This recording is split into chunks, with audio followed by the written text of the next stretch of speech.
હરિ નારાયણ હરિ હરિ કેશવ હરિ ગોવિંદા હરિ નારાયણ હરિ હરિ કેશવ હરિ ગોવિંદા હરિ નારાયણ હરિ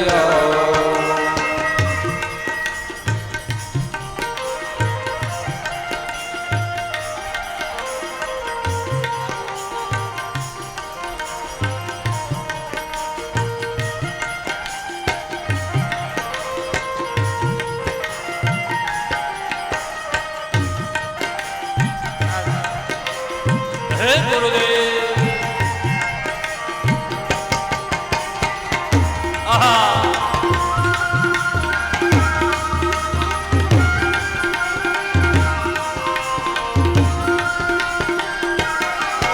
હરિ સુંદર નંદ મુકુંદા હરિ નારાયણ હરિ હરિ સુંદર નંદ મુકુંદા હરિ નારાયણ હરિ હરિ કેશવ હરિ ગોવિંદા હરિ નારાયણ હરિ હરિ કેશવ હરિ ગોવિંદા હરિ નારાયણ હરિ મનમાલી મુરલી ધારી વનવાળે મુરલી ધારે ગોવર્ધન ગિરિવર ધારી ગોવર્ધન ગિરિવર ધારી નિત નિત કરે માખન ચોરી નિત નિત કર માખણ ચોરે નિત નિત કરે માખન ચોરી નિત નિત કર માખણ ચોરે ગોપી કે પ્યારે ગોપી કે પ્યારે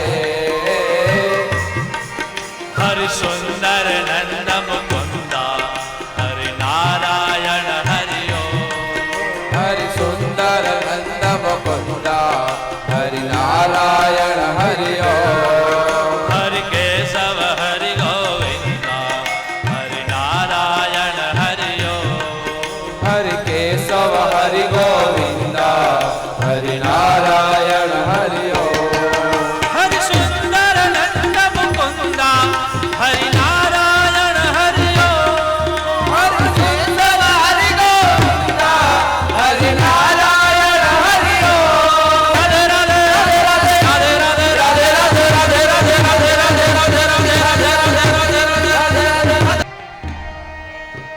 હરિ સુંદર નંદ મુકુંદા હરિ નારાયણ હરિ સુંદર નંદ મુકુંદા હરિ નારાયણ હરિ સદગુરુદેવ ભગવાન કી જય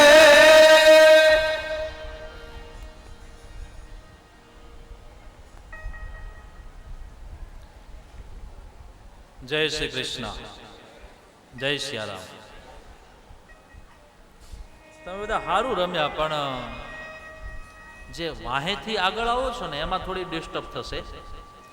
એટલે પાછળ જે હોય એ પાછળ જ જ્યાં આજે બેસવાની જગ્યા મળી હોય એ જગ્યાએ જ આપણે નાચી લેવાનું. પણ બધા જો આગળ આવે તો ડિસ્ટર્બ થાય. આગળવાળા આગળ, આપણે જ્યાં હોઈએ ત્યાં આપણે, એવો થોડો વ્યવસ્થા કરજો. પછી તમે પાછળથી આગળ આવશો તો અહીં ભીડ થશે, ક્યાંક આ માઇકોના વાયર હલી જાય, વળી પાછું થોડું આગા પાછું થાય. બાકી આનંદ કરવાનો આપણે, કારણ કે આપણે આનંદના દરબારમાં બેઠા છે. જ્યાં સમર્થ ગુરુ મળ્યો હોય, જ્યાં આનંદ સ્વયં મળ્યો હોય, અને આનંદ પાછો કેવો અંધારાનો નહીં સાહેબ, પ્રકાશનો. હા, આનંદ અંધારામાં હોય. ભોગા શક્તિ વાળો માણસ અંધારામાં આનંદ કરે, અને જે ઉર્જા શક્તિ વાળો માણસ હોય પ્રકાશમાં આનંદ કરે. એટલે આપણે તો પ્રકાશના આનંદમાં બેઠા છીએ.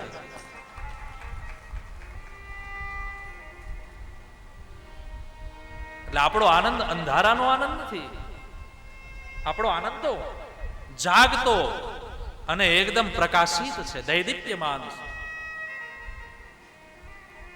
એવા પૂજ્ય બાપુના જન્મ શતાબ્દીની પૂર્વ સંધ્યાએ આપણે જ્યારે અહીં ગંગાના તટ ઉપર કથા ગાઈ રહ્યા છીએ, ત્યારે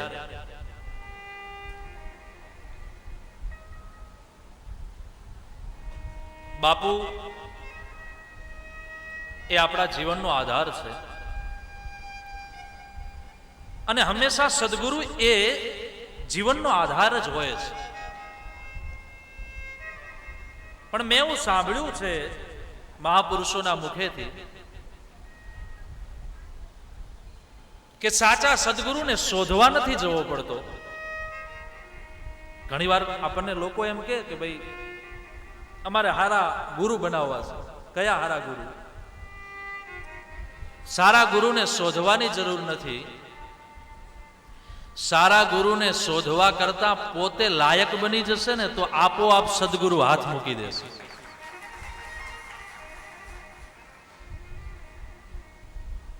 तू अपने अस्तित्व को मिटा करके देख और जब तेरी आंख खुलेगी तो सामने सदगुरु खड़ा होगा. लेकिन भीतर वाला जो अस्तित्व है हमारे हुंकार का, हमारे अहंकार का, वो अस्तित्व हमको सदगुरु की प्राप्ति करवाने में बाध्य बनता है. એટલે ગુરુને શોધવાની જરૂર નથી વાલા. આપણે પાત્ર બની જઈએ તો કોઈ ના કોઈ સદગુરુ સામેથી મળીને એમ કહેશે કે બેટા હું તને મારો શિષ્ય બનાવું છું, હું તને રસ્તો બતાવું. હમણાં સુંદર ચર્ચા થઈ કે ભાઈ મેપ આપણને રસ્તો બતાવે, બાકી રસ્તે ચાલવું તો આપણે જ પડે. મને બહુ ગમ્યું ગિરીશભાઈ. આપણે ગાડીમાં બેઠા હોઈએ સર્ચ કરીએ કે અહીંથી આપણું ભાભર કેટલું, અમદાવાદ કેટલું, અહીં જ બેઠા બેઠા તો આપણને આખો રસ્તો મોબાઈલમાં દેખાઈ જાય. लेकिन उस रास्ते को पार करने के लिए उसके ऊपर पग पग चलना पड़ेगा. एम गुरु એને પ્રાપ્ત કર્યા પછી માત્ર ત્યાં સીમા પૂરી નથી થતી. ઘણીવાર લોકો એવું વિચારે કે હવે આપણને ગુરુ મળી ગયો સમર્થ એટલે હવે ચિંતા નહીં. હા, એ વાત સાચી છે કે ચિંતા નહીં, પણ ચિંતા ત્યારે નથી જ્યારે સદગુરુએ બતાવેલા રસ્તાને આપણે બરાબર ચીંધીએ, આપણે બરાબર ચાલીએ.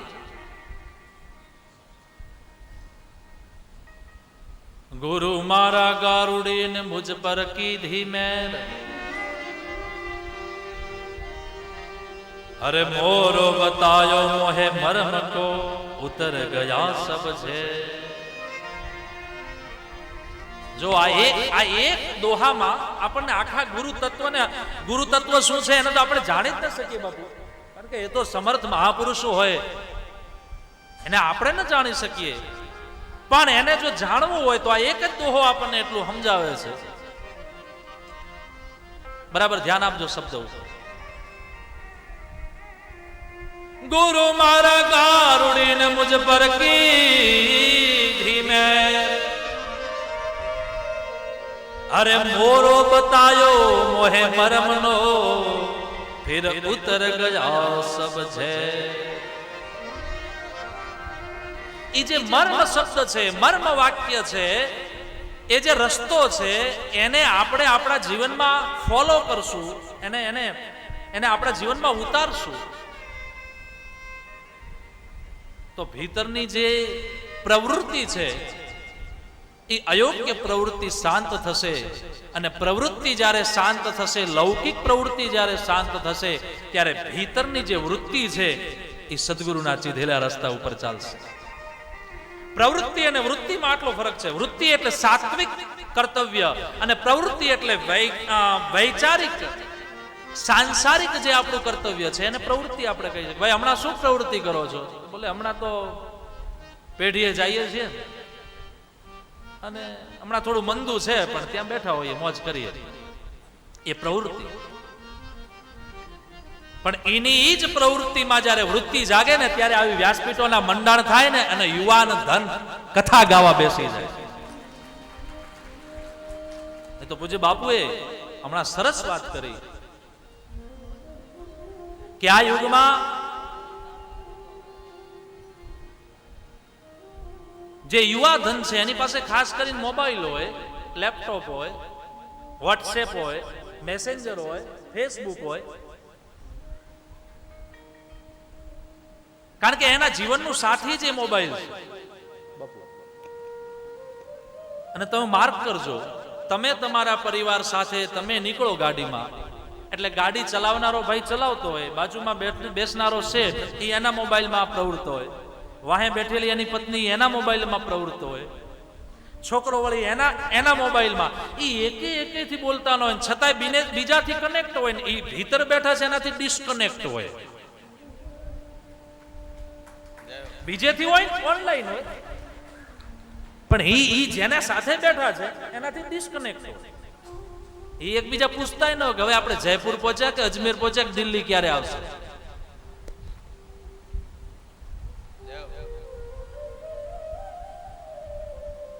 તો કનેક્ટિવિટી જે આપણી છે એ ક્યાં છે એ મહત્વની વાત છે. એટલે યુવાધન, અને મને બહુ આનંદ છે કે હું આજે આપણા આ પ્રોગ્રામમાં હું જોઉં છું તો આમાં વધારે પડતો યુવાધન દેખાય છે. ચાહે દીકરી હોય, આપણા પરિવારની પત્ની હોય કે પછી આપણા દીકરાઓ હોય, મને બહુ મજા આવે, મને ગમે. અને આ યુગ જ યુવાધન માટે છે. આ યુગ યુવાનનો છે, અને થનગનતી યુવાની હોય અને એમાંય જો આવો સત્સંગ હોય તો સમજવાનું આપણા ગુરુએ જે આપણને બતાવેલો રસ્તો છે ને એ આપણે સાર્થક કરી શકશું.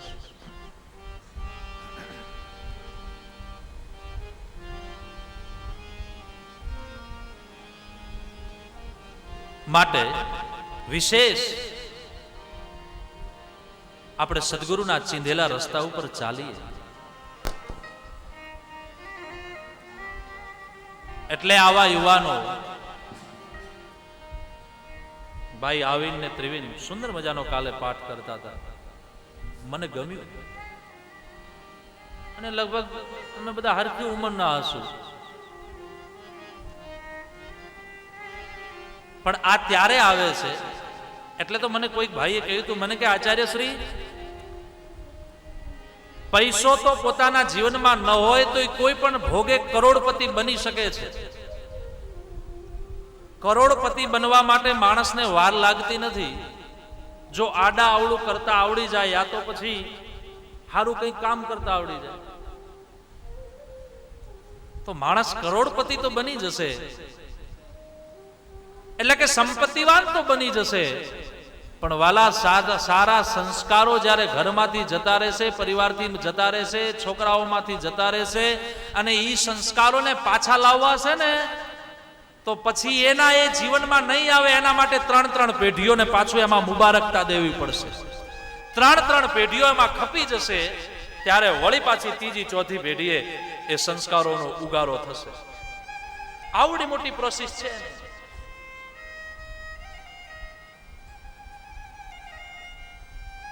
તો એવા સદગુરુદેવ ભગવાને આપણને બતાવેલો રસ્તો, એવા આનંદ પ્રકાશ.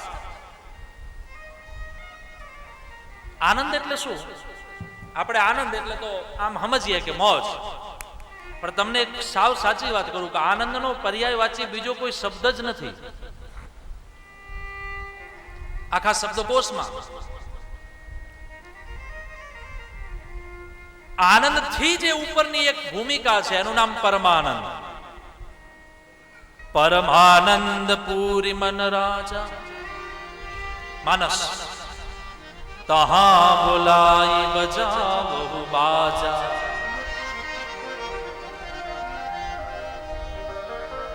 દશરથ તણો દરબાર ને ઇન્દ્ર પણ જેની આશા કરે,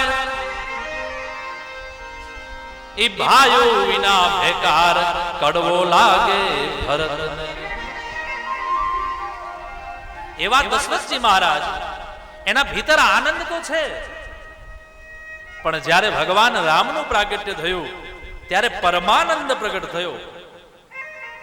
એટલે આનંદ થી ઉપરનું એક સ્ટેપ એટલે પરમાનંદ. અને પરમાનંદ ત્યારે મળે છે જ્યારે સ્વયં ભગવાન પ્રગટ થાય. जब हमारे भीतर प्रकट भगवान हो जाते हैं, या तो सदगुरु की कृपा बन जाती है, तब हमारे भीतर आनंद आता है. पधारिए स्वामी जी.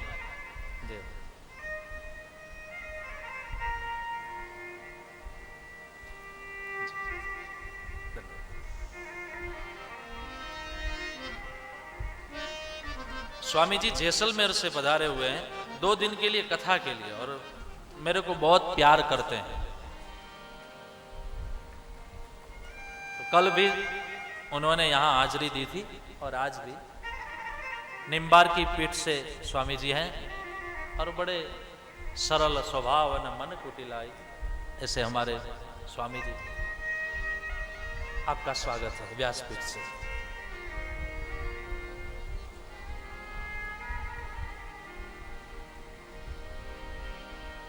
तो परमानंद, तो एक तो आनंद છે જેની સત્ર છાયામાં આપણે બેઠા છીએ, એટલે આનંદ.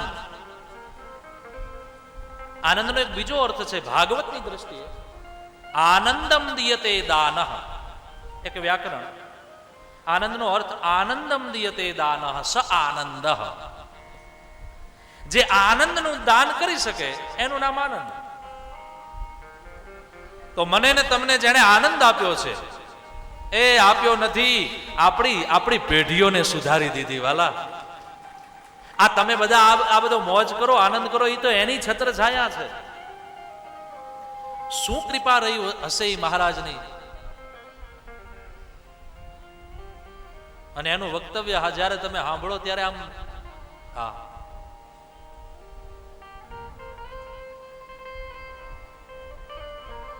મને તો મારી એજ નાની એટલે બહુ ઓછું સૌભાગ્ય મળ્યું, પણ બાપુના દર્શન બહુ થયા. જ્યારે જ્યારે ક્યાંક ક્યાંક ઉત્સવ હોય સમાજનો યા તો અન્ય સમાજનો, અને બાપુ આજુબાજુમાં ક્યાંય પધાર્યા હોય તો ત્યાં જઈએ, દર્શન કરીએ. અને હર વર્ષની ગુરુ પૂર્ણિમાએ પૂજ્ય બાપુનું સાનિધ્ય અહીં વેદાંત આશ્રમમાં હોય, અને ત્યારે મારા પૂજ્ય પિતાશ્રી, એમનું કામ તો લક્ઝરી યાત્રા પ્રવાસનું, એટલે એ લક્ઝરી ભરીને અહીં આવે એટલે અમે એમની સાથે હોઈએ. એટલે વર્ષમાં એકવાર બાપુનું સાનિધ્ય તો અહીં મળે જ.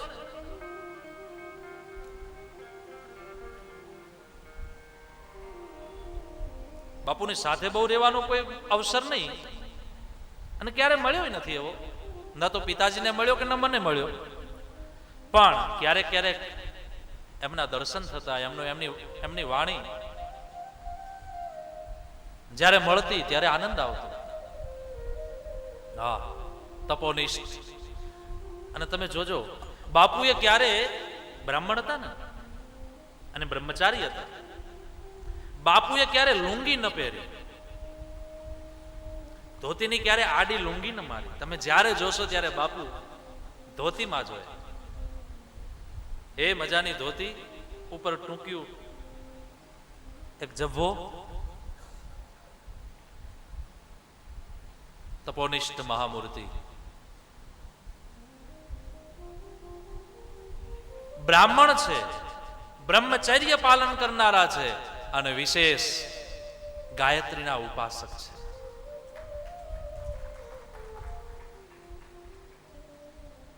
એવા પૂજ્ય બાપુ, એમની જન્મ શતાબ્દીના અવસર ઉપર આપણે બેઠા છીએ. તો જે આનંદ આપે છે, આનંદમ દિયતે દાનઃ સ આનંદઃ. જે આનંદનું દાન આપી શકે, આનંદને વહેંચી શકે. હકીકતમાં થાય છે શું કે કોઈ પણ કામ કરીએ ને એને કરનારા બીજા હોય, પણ જ્યારે આખું તૈયાર થઈ જાય ત્યારે એનો લાભ લેનારા અને એની વાહવા લેનારા પાછા બીજા હોય કે આ તો હું હતો એટલે થયું. એના મૂળ પાયામાં કોઈક બીજા હોય, પણ જ્યારે આખું તૈયાર થઈ જાય ત્યારે તૈયાર ભાણે બેસીને એમ કહેનારા એટલા ઘણા વધી જાય કે આ બધું અમે કર્યું છે. આનું નામ આનંદ નથી. આનંદનો અર્થ તો એ છે कि सबको मिलजुल करके, सबको एक साथ रख के जो आनंद लिया जाता है और सब में बांटा जाता है, उसको आनंद कहते हैं. भैया ये हमने नहीं किया, ये आपकी कृपा थी तब हुआ.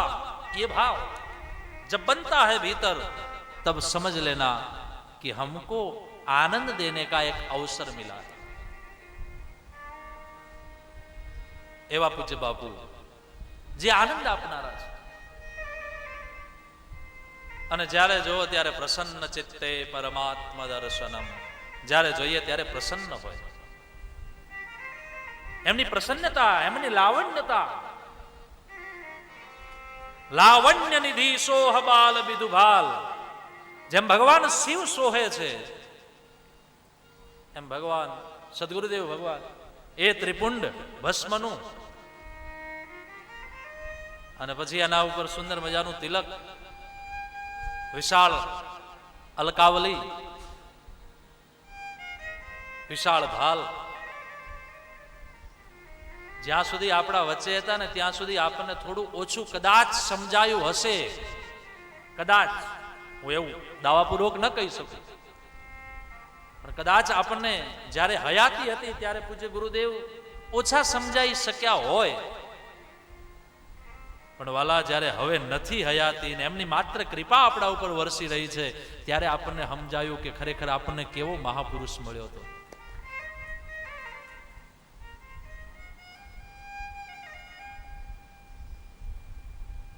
અને હર સમય આપણી સાથે સથવારો છે એવા પ્રકાશ રૂપ. પ્રકાશ એટલે તેજ, તેજ એટલે અંધકારને નાશ કરી અને જીવનમાં પ્રકાશનો જે ઉદ્ગમ કરે એનું નામ પ્રકાશ, એનું નામ તેજ. એવા પ્રકાશ કોટિ સૂર્ય સમપ્રભા. જેમ ભગવાન સૂર્યનારાયણ ઉદિત થાય અને આ જગતને અંધકારમાંથી પ્રકાશિત કરે છે, એમ મને લાગે છે કે જે અંધકાર રૂપ શિષ્યો હતા અને એવા જ્યારે આ પ્રકાશ રૂપ ઉદિત સૂર્યના ચરણમાં જ્યારે ગયા ત્યારે એનું જીવન પણ પ્રકાશિત થઈ ગયું.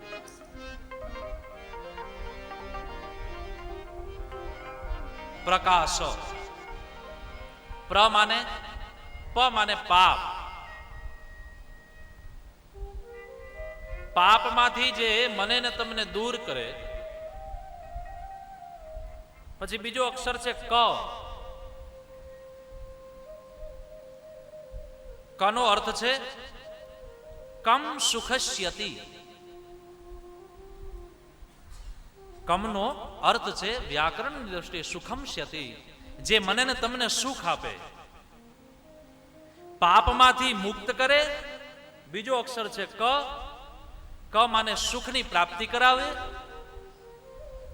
અને ત્રીજો અક્ષર છે સ. તો સ નો અર્થ છે સમ કરોતિ શંકરઃ. શંકર, શંકર એટલે ભગવાન શિવ, અને શિવને વેદમાં કલ્યાણ કહ્યું છે. શિવ એટલે કલ્યાણ. જે મારું ને તમારું કલ્યાણ કરે એનું નામ શિવ, એનું નામ શંકર. અને એવો છેલ્લો અક્ષર છે સ.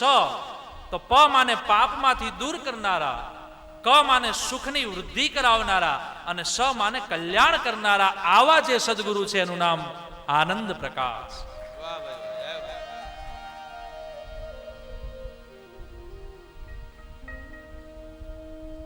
તો એવા ભગવાન શિવરૂપ, જેની જટા છે, જેને દાઢી છે, જેનું ભાલ વિશાળ છે, એવા ભગવાન શંકર રૂપ, કલ્યાણ કરતા, જીવ માત્રના કલ્યાણનો જેને વિચાર છે એનું નામ જ સંત. ભાગવતના 3જા સ્કંદમાં ભગવાન કપિલના ચરણોમાં બેસીને માં દેહૂતીએ જ્યારે પ્રશ્ન કર્યો કે પ્રભુ કેવા સંતના ચરણમાં જવાય, સંત કોને કહેવાય? અને ત્યારે ભગવાન કપિલ કહે છે માં અજાત શત્રવઃ શાંતા સાધવ સાધુભૂષણા. अजात शत्रव, जिनके जीवन में कोई शत्रु है ही नहीं,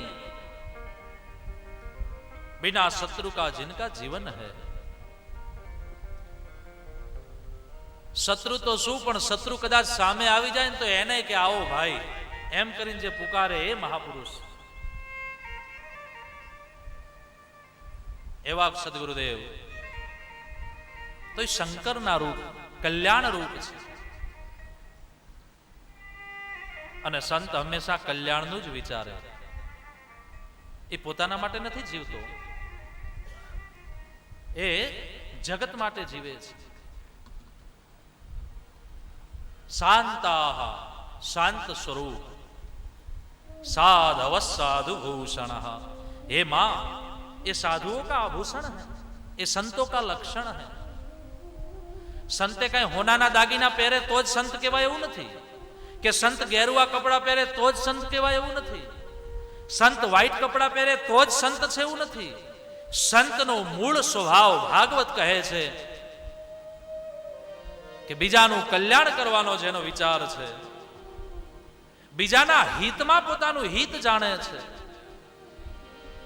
બીજાના કલ્યાણે કલ્યાણ, બીજાના સુખે સુખી, એનું નામ સંત. તો એવા શંકર સ્વરૂપ, શંકર એટલે કલ્યાણ, મારું ને તમારું જે કલ્યાણ કરે, અને એ માત્ર એના ચરણમાં બેસીએ તો જ નહીં, હા, પણ જો એ સદગુરુ દૂર ઉભા હોય ને ત્યાંથી પણ જો કૃપાની દ્રષ્ટિ એકવાર આપણા ઉપર પડી જાય ને તોય આપણું કલ્યાણ. હજારોની ભીડ આગળ બેઠી હોય ને આપણે છેલ્લા બેઠા હોય અને ગુરુજી આમ જોવે કે હા મારો શિષ્ય એક આવ્યો છે, પણ એને જગ્યા નથી મળતી આવવાની, અને એ એની દ્રષ્ટિથી એકવાર આપણને જોઈ લે તોય સમજવાનું કે આપણને હજારોની વચ્ચેથી પણ એની કૃપા પ્રાપ્ત થઈ ગઈ છે.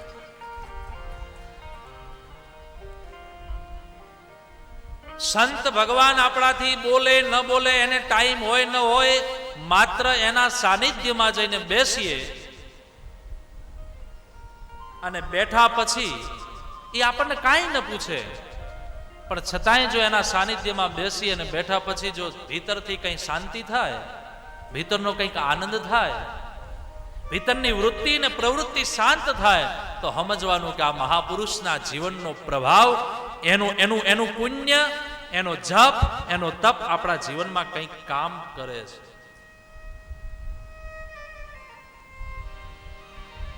એવા કલ્યાણકારી ભગવાન સદગુરુદેવ ભગવાન, જે મારું તમારું કલ્યાણ કરે છે.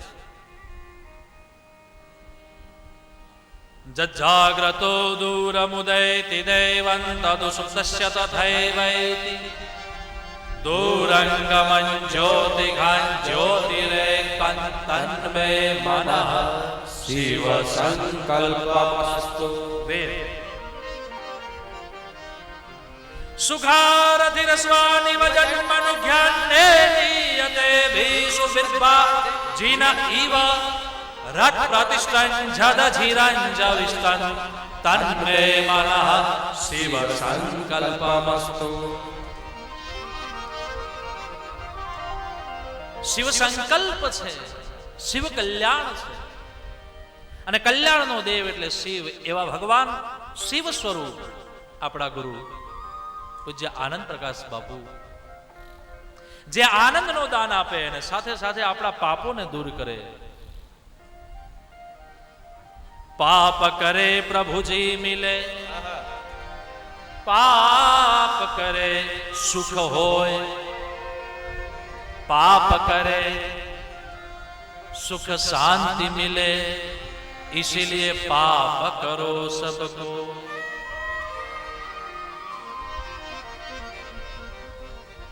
તમને કઈ ઊંધું સમજાયું કે મેં ઊંધું બોલ્યું? હું ઊંધું બોલ્યો એવું લાગે ને? હે, સાચી વાત? હે ડાયરો, હું ઊંધું બોલ્યો કે તમે ઊંધું સમજ્યા? નહીં, કેવું તો પડશે. ફરીથી બોલો. પાપ કરે પ્રભુજી મિલે, પાપ કરે સુખ હોય, पाप करे सुख शांति मिले, इसलिए पाप करो सबको. ए पाप करो, એવું સમજાયું ને આપણને કે પાપ કરીએ બધું મળે. હવે સમજો, પાપ કરે પ્રભુજી મિલે, પાપ કરે સુખ હો. अरे पाप करे सुख शांति मिले,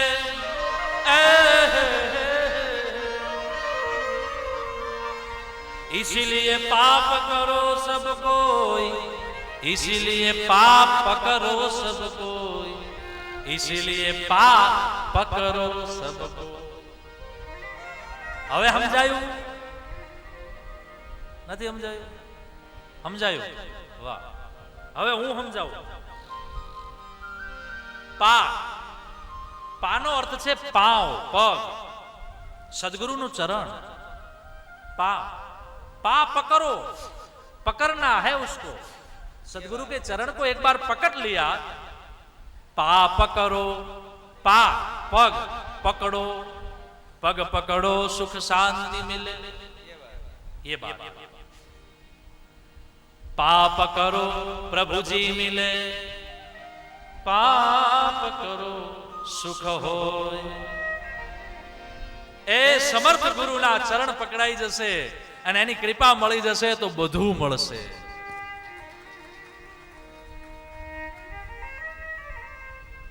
અને તમે તો સૌભાગ્યશાળી છો. રઘુવંશીઓ કે તમને તો આવી ભાણ સાહેબની જગ્યા મળી છે, તમને કટાવની જગ્યા મળી છે, તમને આવા સમર્થ સદગુરુનું સાનિધ્ય મળ્યું અને એના કૃપા તમારા ઉપર વરસી છે.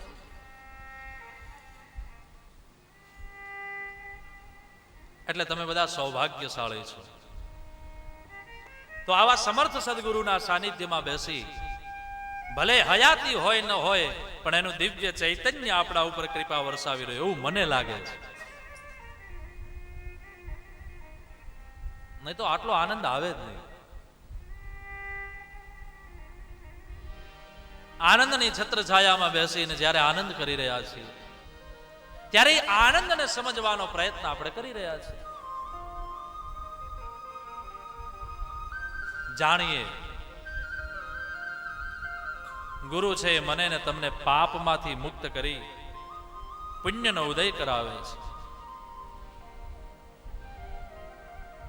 એવું ગુરુ સ્વરૂપ, એવું ગુરુ તત્વ આપણા જીવનમાં કૃપા કરે. એવો બ્રહ્મ સ્વરૂપ બ્રહ્માચાર્યજી મહારાજ આપણા ઉપર કૃપા કરે.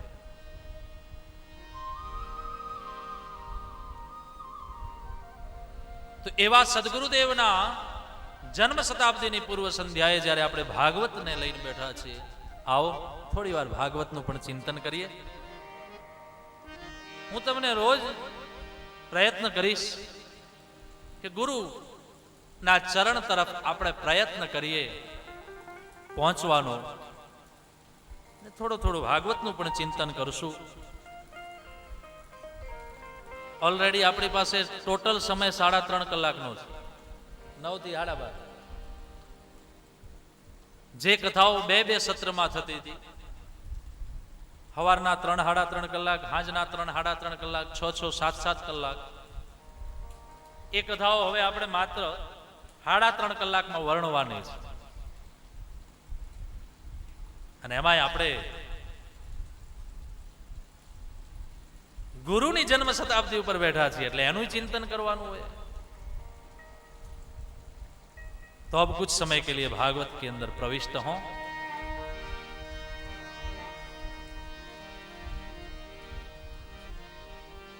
88,000 ઋષિ એકવાર એકત્રિત થયા.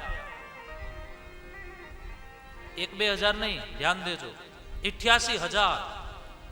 અને બધા જ ભેગા થઈને વિચાર્યું કે હાલો આ દીર્ઘ સત્ર ચાલે છે અને આ દીર્ઘ સત્રમાં ભગવાનના કંઈક કથાનું ગાન કરીએ, સાંભળીએ.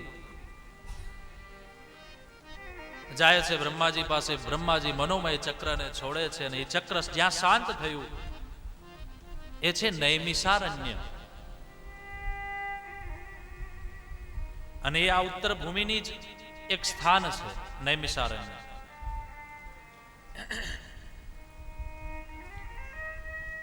નૈમિષ નિમિષ માત્રમાં જ્યાં જે ચક્ર મનોમય ચક્ર શાંત થઈ ગયું, દેખાતું બંધ થઈ ગયું, એને કહે છે નિમિષ. નિમિષ એટલે એક આંખનો પલકારો. જ્યાં આંખનો પલકારો થાય અને એ સુદર્શન ચક્ર શાંત થઈ જાય અને ત્યાં જે સંતો રોકાયા એ ભૂમિનું નામ છે નિમિષ અરણ્ય માને જંગલ, જ્યાં મોટું જંગલ છે, અને એ જંગલમાં જ્યાં મનોમય ચક્ર શાંત થયું, અને એ સ્થાન એટલે નૈમિષારણ્ય. અને ત્યાં 88,000 ઋષિઓ એકત્રિત થઈ ભગવાન શ્રી હરિનારાયણની ગાથાને ગાવા માટે એકત્રિત થયા. મનમાં વિચાર કર્યો, દીર્ઘ સત્ર ચાલે છે, અને આ સત્રમાં ભગવાનનું જો સ્મરણ થાય, ભગવાનની કથાઓ સંભળાય, તો વિશેષ એનો મહિમા મળે. તો 88,000 ઋષિઓ એકત્રિત થયા છે. સુતજી મહારાજનું ત્યાં પ્રાગટ્ય થયું. ભગવાન સુતજી મહારાજ ત્યાં આવે છે. બધાએ સંતોએ એમનું સ્વાગત કર્યું, અને સુતજી મહારાજ એક દિવ્ય આસન ઉપર બિરાજિત થઈ અને 88,000 ઋષિઓને આ કથાનું ગાન કરાવવા માટે તૈયાર થયા. અને એ કથા છે એટલે શ્રીમદ ભાગવત પુરાણ.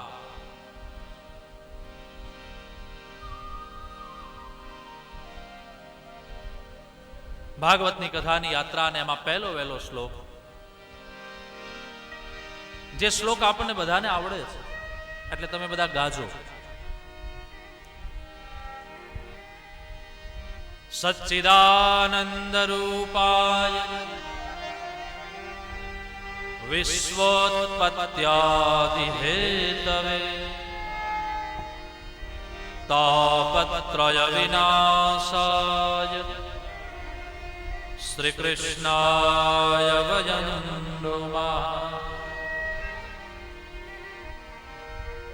પહેલા વહેલા શ્લોકમાં ભગવાનના 3 સ્વરૂપની ઝાંખી કરાવી છે: સત, ચિત અને આનંદ. સત એટલે શું, ચિત એટલે શું, ને આનંદ એટલે શું? આમ તો જુઓ, ભગવાન એક જ છે. ભગવાન અનેક નથી. પછી ભલે વેદાંતિઓ એને બ્રહ્મ કહે, જ્ઞાનીઓ એને ઈશ્વર કહે, અને ભક્તો જેને ભગવાન કહે છે, ત્રણેયના સ્વરૂપ માનવા માટે અલગ છે, लेकिन भगवान एक ही है.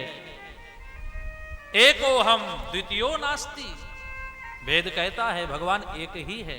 फिर चाहे वो जगदम्बा के रूप में हो, चाहे वो शिव के रूप में हो, चाहे वो भगवान हरि के रूप में हो, चाहे वो कृष्ण हो, चाहे राम हो, चाहे ब्रह्मा हो, एक में से जो अनेक बनकर के पैदा होता है उसको कहते हैं भगवान. ज्ञानियों जिसको ब्रह्म कहते हैं, वेदांतियों जिसको ईश्वर कहते हैं, और भक्त जिनको भगवान कहते हैं. तो एवा भगवान एना 3 स्वरूपમાં વિભાજન કર્યું ભાગવતના પ્રથમ શ્લોકમાં: સત સ્વરૂપ, ચિત્ત સ્વરૂપ અને આનંદ સ્વરૂપ.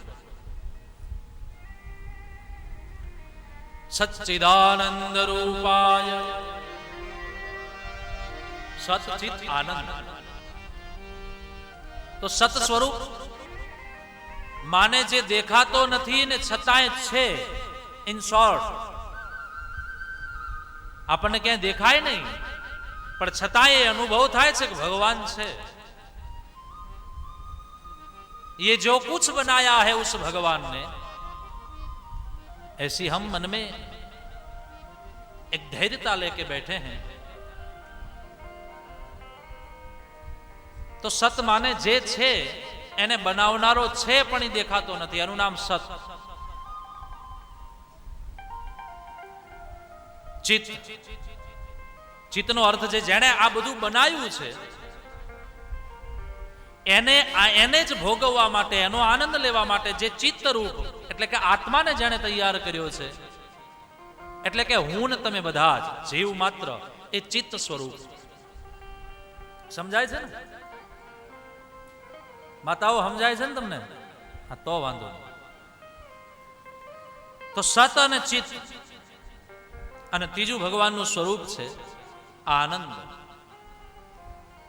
આનંદ માને એની બનાવેલી દુનિયામાં એણે આપણને બનાવ્યા એટલે આપણામાં એ જ છે આત્મારૂપ, અને છતાંય આવી કથાઓનો આનંદ લઈએ, ગંગાને નાહવાનો આનંદ લઈએ, 4 ધામ જવાનો આનંદ લઈએ, તો એ આનંદ દેનારો પણ એ છે. તો આમ જોઈએ તો બનાવનારો, બનનારો અને આનંદ દેનારો એનો એ જ છે, એવું ભાગવતના પ્રથમ શ્લોકમાં કહ્યું. સત, ચિત્ત અને આનંદ. તો સત સ્વરૂપ છે, ચિત્ત સ્વરૂપ છે, આનંદ સ્વરૂપ છે.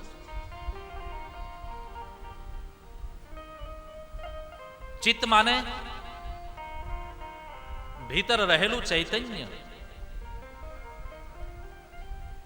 ગરુડ પુરાણમાં એવી કથા છે કે જ્યારે આ આત્મા ભગવાનના ધામમાં જાય છે ત્યારે એની સાથે મન, બુદ્ધિ, ચિત્ત અને અહંકાર આ ચારનું ચતુષ્ટય સાથે જાય છે.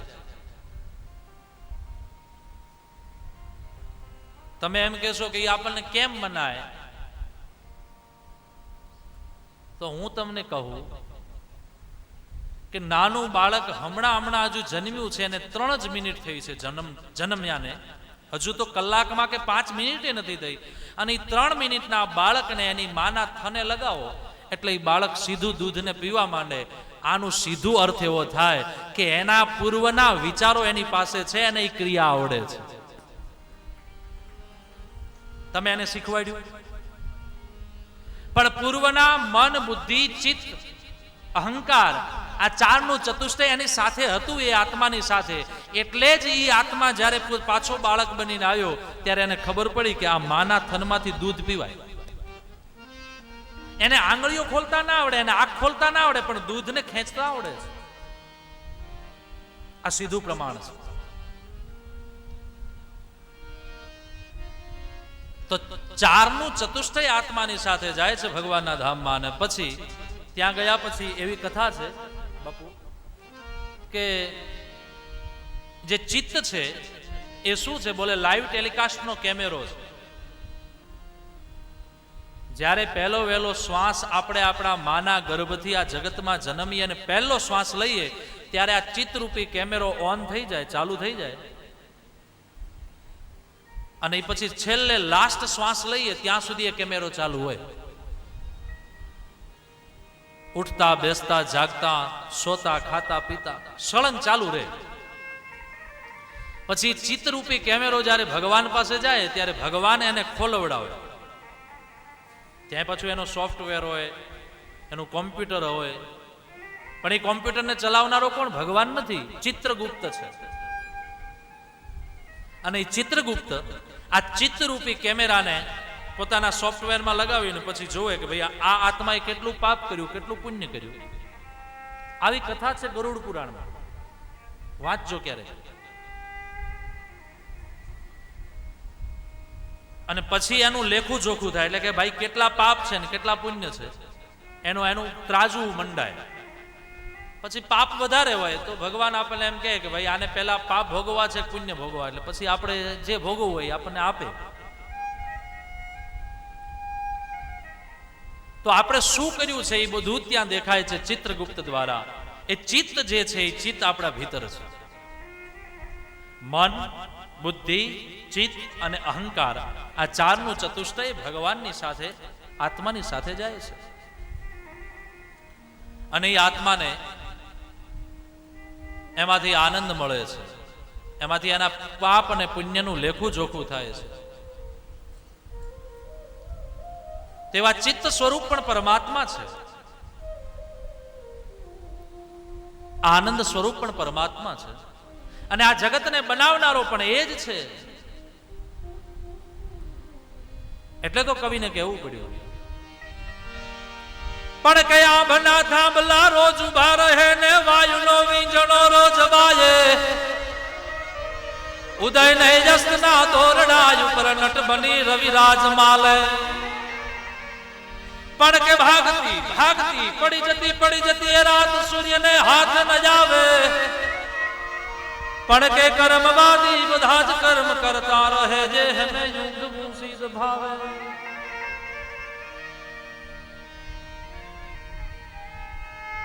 કર્મવાદી બધા જ કર્મ કરતા રહે જે હમે યુગ મૂસીદ ભાવે. આભના થાંભલા રોજ ઉભા રહે ને વાયુનો વીંજણો રોજ વાયે, ઉદય ને જસ્તના દોરડા ઉપર નટ બની રવિરાજ માલે. એ ભાગતી ભાગતી પડી જતી રાત સૂર્યને હાથ ન જાવે, કર્મવાદી બધા જ કર્મ કરતા રહે છે એને ઊંઘવું સીધ ફાવે. એકે આભનો થાંભલો નથી અને છતાંય આ આકાશ ટક્યું છે, આ પૃથ્વી ટકી છે. એ ગરમી લાગે ને આપણને જે વીંજણો નાખે, આપણને પવન આપે, તરસ લાગે ને આપણને પાણી આપે, ભૂખ લાગે ને એને આપણા માટે ભોજન તૈયાર કર્યું.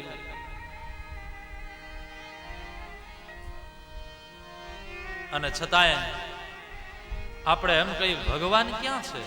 લે ભલે તારી બુદ્ધિ. અને એમાં બે જ કારણ હોય, કાં તો એને રૂપિયાનું અભિમાન હોય તો એ ભગવાનને ન માને, અને કાં તો એની બુદ્ધિ વધારે પડતી ટેકનોલોજીમાં હોય તોય ભગવાનને ન માને. भैया बिना भगवान के कुछ है ही नहीं, जिधर देखता हूं उधर तू ही तू है, जहां हमारी दृष्टि पहुंचती है जाती है वहां भगवान है.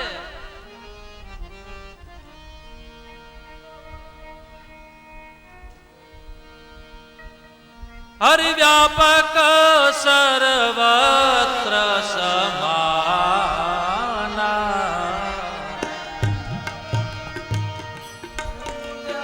हरि व्यापक सर्वत्र समाना,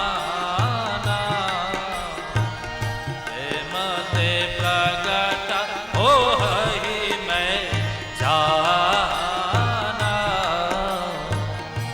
હરિ વ્યાપક સર્વત્ર સમાના, પ્રેમત પ્રગટ હો હરિ મેં જાના. प्रेम ते प्रगट हो ही मैं जाना, प्रेम ते प्रगट हो ही मैं जाना. પ્રગટ હો હરિ મેં જાના. भगवान सदा છે, सर्वदा છે. प्रेम ते प्रगट हो ही मैं जाना. भगवान शिव कहते हैं, हे भवानी, जहां प्रेम है वहां परमात्मा है. इसलिए प्रेम करो. જ્યાં પ્રેમ છે ત્યાં પરમાત્મા છે, જ્યાં પ્રેમ છે ત્યાં શાંતિ છે.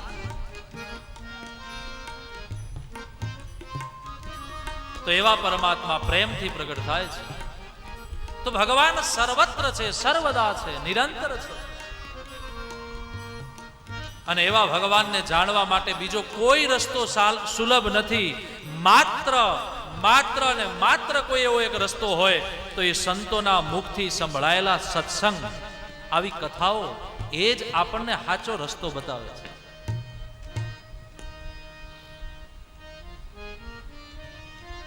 બાકી સાચો રસ્તો મળવો બહુ કઠિન છે.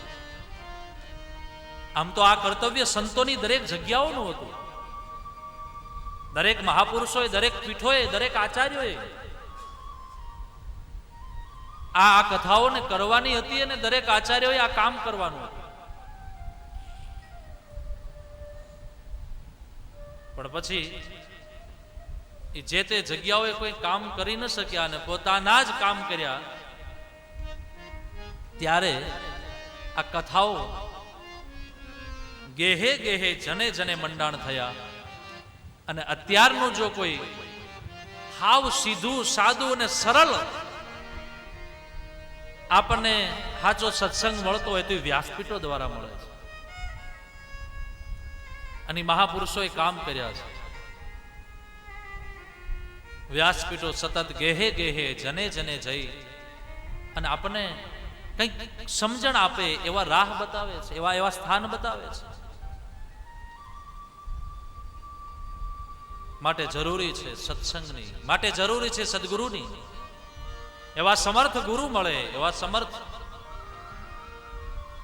સત્સંગો મળે તો મને એમ લાગે છે કે ઘણું બધું કામ પાછું સારું થવા માંગે.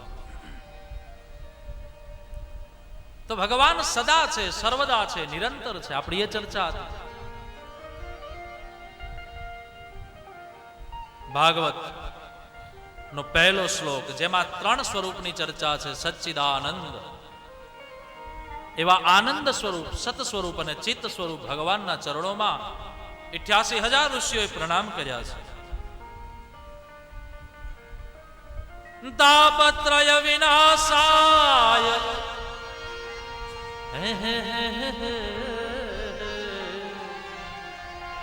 તાપત્રય વિનાશાય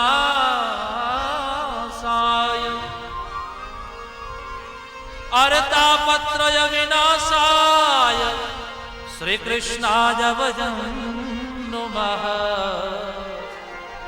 શ્રી કૃષ્ણાય વયં નુમઃ.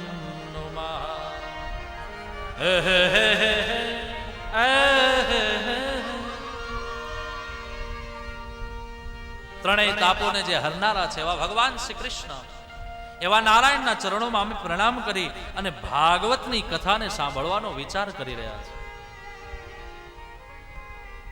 ભાગવત કેવું છે? ભાગ વ ને ત 4 અક્ષર છે, એક શબ્દ. તો ભા દીપ્તો પ્રકાશ. ભ માને પ્રકાશ, ભ માને ભાસ્કર, ભા માને સૂર્ય. અને ભા એટલે ભાસ્કર, સૂર્ય. પણ ભા એટલે કે સૂર્ય જ્યારે ઉદિત થાય છે એના પહેલા જે એક લાલાશ પ્રગટ થાય છે પૂર્વમાં, એને આપણે શું કહીએ? આભા. તો ભાઈ હવે સૂર્ય ઉગવાની તૈયારી છે, આભા પ્રગટ થઈ, આપણને આભા લાગતી હોય, એ શબ્દનું નામ છે આભા. તો એ ભાની આગળ જે આ લાગ્યું ને, એ અકારે ઈશ્વર છે, અકારે બ્રહ્મ છે, અકારે ભગવાન છે. કારણ કે દરેક શબ્દની પાછળ લાગે છે, દરેક અક્ષરની પાછળ લાગે. અકાર વગર કોઈ અક્ષર છે જ નહીં. બ, ક, ખ, ગ, ઘ. તમે કોઈ પણ કક્કાનો કોઈ પણ એક અક્ષર લ્યો, તેની પાછળ અકાર છે. ક, ખ, ગ, ઘ, ચ, છ, જ, ઝ, ટ, ઠ, ડ, ઢ, ણ, ન, ત, થ, દ, ધ, ન. પછી પ, ફ, બ, ભ, મ, ય, ર, લ, વ, સ, સ, સ, હ, ળ, ક્ષ, જ્ઞ. લે, કેટલા દિવસે પાકું કર્યું. એ હાવ સાચું કહું, પહેલી વાર વ્યાસપીઠ થી કક્કો બોલાડો. એ ભણ્યા હતા ત્યારે ક ને કાંઈ નહીં ક એવું ભણ્યા. પધારીએ સ્વામીજી, જય હો, જય હો. તો કક્કો એ ક ના દરેક અક્ષર પાછળ અ છે. અને આપણા સંસ્કૃતના વેદાંતના વ્યાકરણમાં અ માને ઈશ્વર, અ માને બ્રહ્મ, અ માને ભગવાન.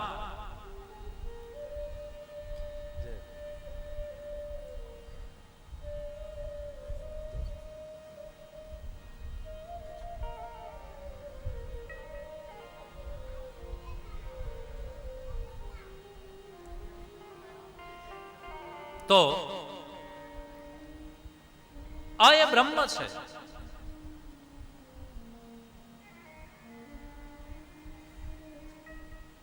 તેવા ભગવાન અકાર સ્વરૂપ. તો આભા, એ ભાની આગળ જે અ લાગ્યો ને એ પરાત્પર બ્રહ્મ, જે આ સૂર્યને પણ જે પ્રકાશિત કરે. નહીં તો આ સૂર્ય તો મન્વંતરના, દરેક મન્વંતરના મનુના દીકરા છે, જે સૂર્ય આપણને પ્રકાશ આપે છે. પણ એ સૂર્યને પણ જેને પ્રકાશ આપ્યો છે અને એ સૂર્ય પ્રકાશિત થાય છે, એવા કરોડો સૂર્ય સમાન પરાત્પર બ્રહ્મ ભગવાન, જેને આપણે આભાના રૂપમાં ઓળખીએ છીએ. तो मैं आपको ये निवेदित कर रहा था कि भा माने भास्कर, भास्कर माने प्रकाश, तो पहला अक्षर है भ, दूसरा ग, तो ग माने જ્ઞાન, જે મને ને તમને જ્ઞાન આપે છે, સાચી સમજણ આપે છે, એવો ગ. तीसरा अक्षर है व. व माने वृत्ति अथवा तो व माने व्रत. जिनकी वृत्तियां शांत हो जाती है वो अच्छे व्रतों में लग जाते हैं, सारा संकल्पों में लागी जाए. અને હારા સંકલ્પો થયા ત્યારે આપણે આ બધા ભેગા થયા ને. જો હારો સંકલ્પ ના આવ્યો હોત તો આપણો રૂપિયો હારા કામમાં લાગ્યો ન હોત, અને હારા કામમાં લાગ્યો ન હોત તો આપણે ભેગા ન થયા હોત.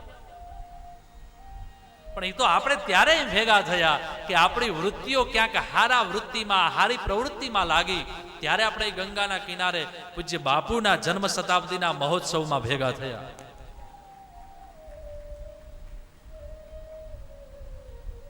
તો વ माने वृत्ति, અને છેલ્લો અક્ષર છે ત. त माने तप. और तप जब बढ़ जाता है, तप माने खाली हाथ में माला लઈને બેઠા રહેવું ને તપ કરવું, એનું નામ તપ નથી. તપનો ભાગવતના એકાદશ સ્કંદના નવ યોગેશ્વરીની ચર્ચાની કથા જો હું તમને કહું તો એમાં તો કહે છે નવ યોગેશ્વરો, ત્યાગાત શાંતિરનંતરમ. તપ માને ત્યાગ. જે ત્યાગ કરે છે તેન ત્યક્તેન ભુંજીથામાગ્રિદઃ કશ્યસ્વિદ ધનમ. જે એકવાર તપ કરીને ત્યાગે છે, એટલે કે ભેગું કરીને ત્યાગે છે, અને ત્યાગ્યા પછીની જે શાંતિ છે એનું નામ આનંદ. લીધા પછી જે આનંદ નથી આવતો ને, ત્યાગ્યા પછી આવે છે. પણ એનો અભ્યાસ થાય તો. બાકી તો બાજુવાળો દેતો હોય ને તો આપણને એમ થાય કે આવડો આ 25,000 રૂપિયા કેમ દેતો હશે, આપણે તો 5,000 ખર્ચવા છે તો તકલીફ થાય છે, અને આ બાજુવાળો 25,000 રૂપિયાનો ચડાવો બોલી ગયો.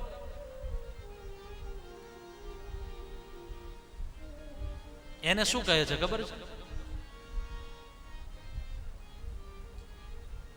કામ, ક્રોધ, લોભ, મોહ, મદ, માત્સર્ય, ઈર્ષા,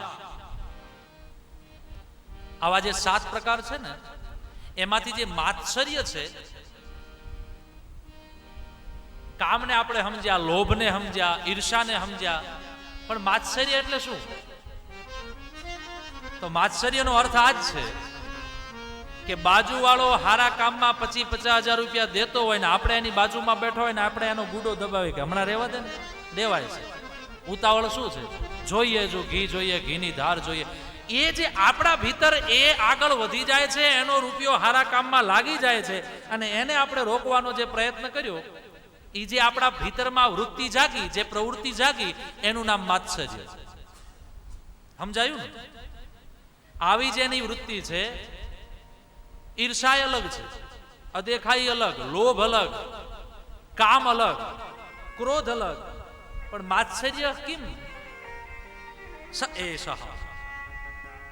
માત્સર્ય એટલે બીજા નહીં, સારી વૃત્તિને આપણે આપણી વૃત્તિમાં ભેગી કરી અને દબાવી દેવી, અને એના હાથે સારું કામ ન થાય એવો જ્યારે ભાવ આપણા જીવનમાં કે આપણા વિચારમાં કે આપણા ભીતર જાગે, એનું નામ માત્સર્ય છે.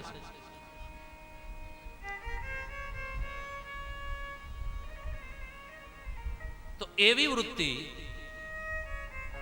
એવી માત્સર્ય વૃત્તિને શાંત કરીએ, એવા ભગવાનને આપણે જાણીએ.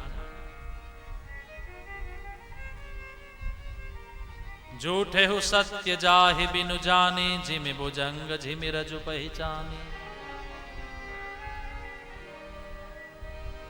જૂઠે હું સત્ય જાહી બિનુ જાની, જીમી ભુજંગ જીમી રજુ પહેચાની.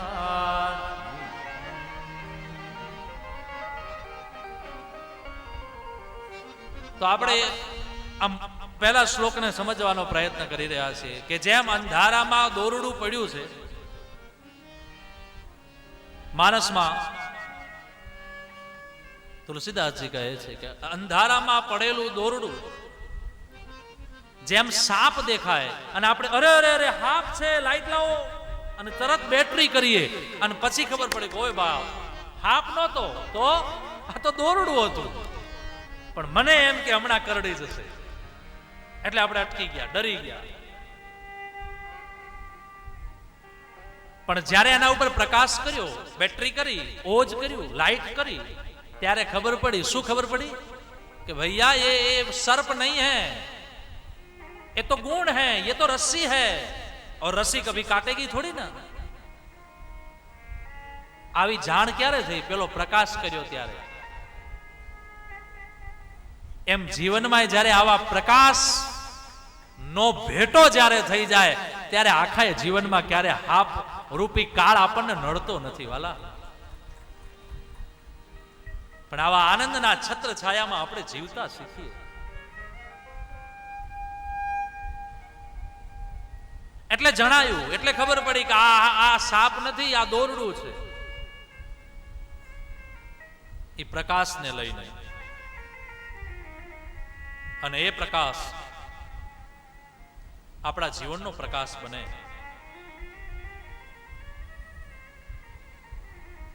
તો શું થશે?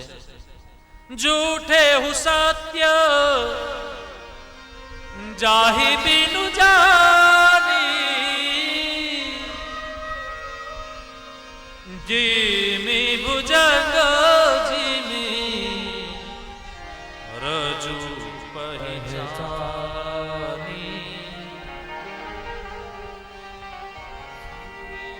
તો આપણને આ સત્ય સમજાશે કે આપણે જે કંઈ જોઈએ છીએ આ જગત, એ જગત સત્ય નથી. ભલે એને આપણે સાચું માનીને એને માણીએ છીએ, એને અનુભવીએ છીએ, પણ આ જગત સત્ય નથી. સત્ય કયું છે? ઈશઃ સત્યમ, ભગવાન સત્ય છે. જેને આપણે રામ કહીએ છીએ, જેને આપણે કૃષ્ણ કહીએ છીએ, જેને આપણે શિવ કહીએ છીએ, જેને આપણે કોઈ બી દેવી દેવતાના રૂપમાં માનતા હોઈએ, જેને આપણે સદગુરુના રૂપમાં માનતા હોય, એક સાચા શિષ્ય માટે એનો સદગુરુ પણ એનો ભગવાન છે.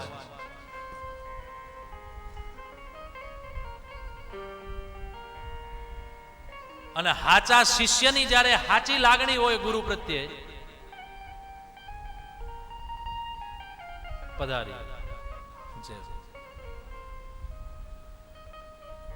ત્યારે રામ જેવો પરાત્પર બ્રહ્મ એ ચાલતો ચાલતો આવી અને શિષ્યને કહે છે કે બેટા આંખ ખોલ, હું આવી ગયો.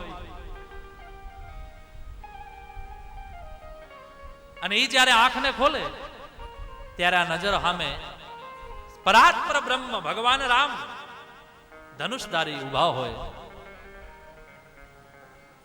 અને પછી એ સબરી કહેતી હોય કે પ્રભુ હવે હું તમારી કઈ વાણીથી, કયા વિચારથી, કયા શબ્દથી તમારા ગુણાનુવાદને ગાઉં?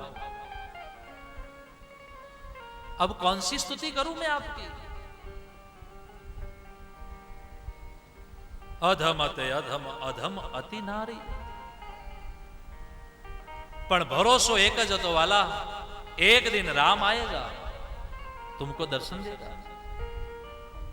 અને દર્શનનો ભરોસો, સદગુરુના વચન ઉપર ભરોસો, અને એ વચનના વિશ્વાસને લઈ અને રામને આવવું પડ્યું.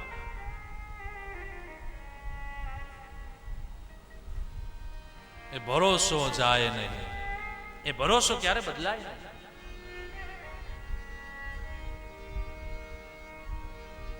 પણ એ ભરોસો દ્રઢ ત્યારે બને છે જ્યારે એ સાચો સદગુરુ હોય ને પોતે પોતાની પૂજાવા માટેનો પ્રયત્ન ન કરતો હોય, પણ એ સદગુરુ એમ કહેતો હોય કે તમે રામ રોટી ચલાવો, તમે કોઈકને દાન આપો, તમે ભૂખ્યાને અનાજ આપો, અને તમે રામને ભજો.